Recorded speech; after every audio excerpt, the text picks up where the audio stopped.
So, while our stem is soaking over here, we can start working on the stummel, which, by the way, save an egg carton because they're perfect for holding pipes that you're working on. Our first mission here with this pipe, it's not too bad actually, but it's got a bit of cake build up. So our first job is to take care of that little problem. And for that, I'm using a Castleford reaming set. You can just use like the blade on your pipe tool, whatever you want, but nothing looks worse than a pipe that's been taken out of round when it's being reamed, so I like to be careful with it. So I always start with the smaller size regardless of the pipe. I just gradually work my way up, and it's really easy. These tools make it pretty simple. You just lightly, it sounds pretty brutal, but I'm not being rough with it. And you just take your time, work it down real slow.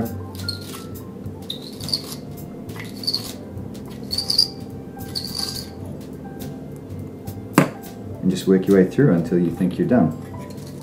If you're done with one size, you can try the next size up, but just be wary that you're not taking the bowl out of round and that you're not digging into briar. Okay, so I'm pretty much done with the reaming part of it. It didn't take long in this pipe. The cake wasn't too hard. If it's real hard, you can skip to the next step, then come back and do some more reaming later. But for now, we're done with that. I didn't end up going up any sizes. This bowl was small enough that I could do it all with one pipe and just work the angles a tiny bit.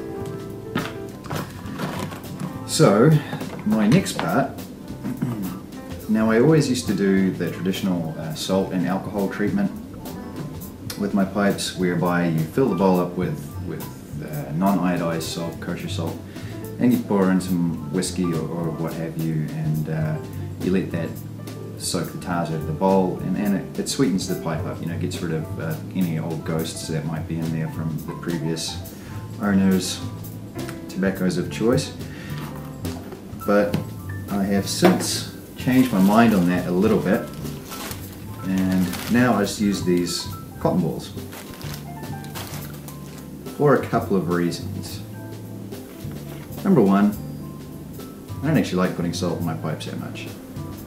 Sometimes you get it up the stem and it's a bit of a pain. Also, normally I wouldn't do this, but with the system pipes, I treat the little system chamber basically just as a second bowl, because they do retain a lot of tars and oils in there. So, we chuck a little bit of cotton ball in there. We take some isopropyl rubbing alcohol, as strong as you can get it basically. I know some places have restrictions on what percentage you can get it, but this is pretty much the straight stuff. And we just very carefully making sure we don't drip any on the finish of the bowl. Not that it matters too much with this particular pipe, but still good practice. And we just moisten our cotton wool ball. Doesn't have to be saturated and soaking, but you definitely want to give it make sure it's fairly damp all the way through. And again, some for our little system chamber. And you can see I managed to drip a little bit down the stummel of the pipe.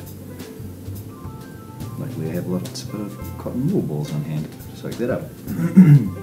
If you do spill some on the finish on your pipe, generally you want to take care of that pretty quickly because it will strip the dye right out of your pipe.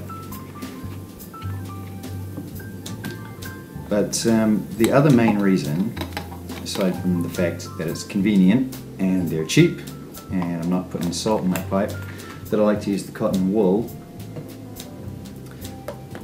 is this. You can't do that if your bowl is full of salt. So I can still go through and work on the outside of this bowl while it's doing the alcohol treatment. So I can go and work on buffing up the outside, trying to get all the old wax off, all the dirt out of the old wax, and generally just not waste time waiting for stuff to happen. But as I said, there's nothing wrong with the salt treatment. I've used it plenty of times before and it does a good job.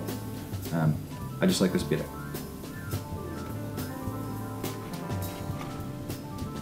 Okay, so our bowl is got its little alcohol treatment going on to loosen up the tires and sweeten the pipe at the moment.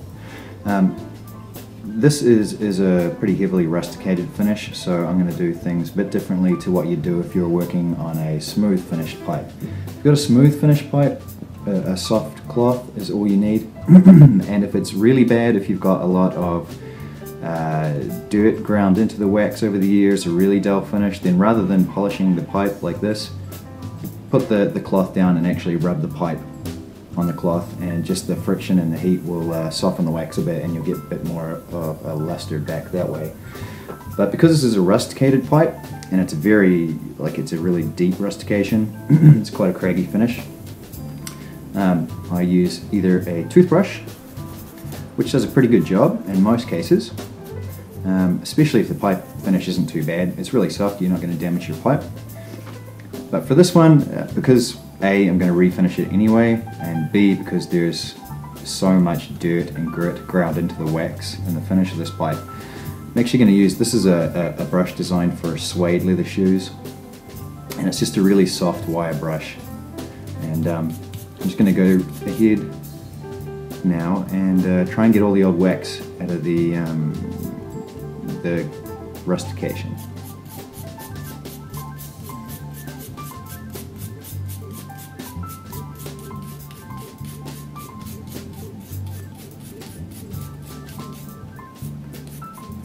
This is a really good time to focus on the rim as well. If you've got a lot of tar built up around the, it comes out kind of like lava. If you've got the little wire brush on a craggy finish, this is a really much faster way of cleaning up that rim.